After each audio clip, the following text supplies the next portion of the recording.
Hey everyone, welcome back to our channel. Today, we're going to show you how to reset your Blink Doorbell camera. Whether you're troubleshooting issues or preparing to sell your home, resetting your Blink Doorbell camera is a straightforward process. Let's dive right in. Step 1.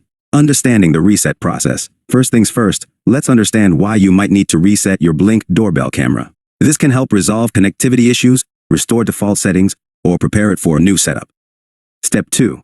Locating the reset button. Next, locate the reset button on your Blink Doorbell camera. It's typically found near the mounting base or under a small cover. Use a pin or paper clip for this. Step 3. Performing the reset. Now, gently press and hold the reset button for about 20 seconds. You'll see the LED light on the camera flash, indicating that the reset process has begun. Step 4. Waiting for the camera to reset. Continue holding the reset button until you see the LED light turn solid blue or the camera reboots, indicating that the reset is complete. Step 5. Setting up your Blink Doorbell camera again. Once reset, you'll need to set up your Blink Doorbell camera again through the Blink app.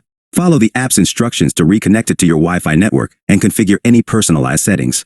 Conclusion. And there you have it. Resetting your Blink Doorbell camera is a simple process that can resolve many issues. If you found this video helpful, don't forget to give it a thumbs up and subscribe to our channel for more helpful tips and tutorials. Thanks for watching, and we'll see you next time.